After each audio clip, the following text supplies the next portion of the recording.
குருப்பெயர்ச்சியால் சில ராசிகளுக்கு லாட்டரி யோகம், கோடீஸ்வர யோகம் கிடைக்கும் என்கிறார்கள். இங்கோ லாட்டரி சீட்டு விற்பனையே கிடையாதே என்கிறீர்களா?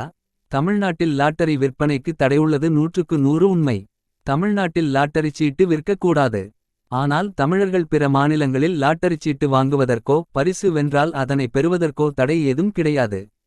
தற்போதுள்ள லாட்டரி ஒழுங்குமுறை சட்டத்தின்படி கேரள லாட்டரி சீட்டுகளை கேரளாவுக்கு வெளியே விற்க முடியாது. இருப்பினும் பிற மாநிலங்களைச் சேர்ந்தவர்கள் கேரளாவுக்கு சென்று சீட்டை வாங்கலாம். அவர்கள் பரிசு தொகையை வென்றால் தேவையான ஆவணங்களை சமர்ப்பித்து பரிசு தொகையை பெறலாம். லாட்டரி விதிகளின்படி அசல் லாட்டரி சீட்டை சமர்ப்பித்தே பரிசை பெற முடியும். அதனால் ஒரிஜினல் லாட்டரி சீட்டு மிகவும் முக்கியம்.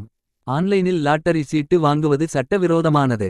லாட்டரி முகவர்கள் சிலர் வாட்ஸ்அப் குழுக்கள் மூலம் விற்பனை செய்கின்றனர். இதற்கு சட்டப்பாதுகாப்பு இல்லை. இந்த குழுக்கள் மூலம் லாட்டரி சீட்டு வாங்கி அதனால் பிரச்சினைகள் ஏதேனும் ஏற்பட்டால் அதற்கு அரசு பொறுப்பேற்காது. லாட்டரி மூலம் கிடைக்கும் பரிசை பெற பரிசு வென்ற அசல் லாட்டரி சீட்டு படிவம் எண் 8இல் முத்திரையிடப்பட்ட ரசீது. அட்டஸ்டட் செய்யப்பட்ட சமீபத்திய பாஸ்போர்ட் சைஸ் போட்டோ, இருபுறமும் அட்டஸ்டட் செய்யப்பட்ட டிக்கெட்டின் நகல் மற்றும் அட்டஸ்டட் செய்யப்பட்ட பாஸ்போர்ட், ரேஷன் கார்டு, வாக்காளர் அடையாள அட்டை, ஓட்டுநர் உரிமம் நகல் இவற்றில் ஏதாவது ஒன்றை சமர்ப்பிக்க வேண்டும்.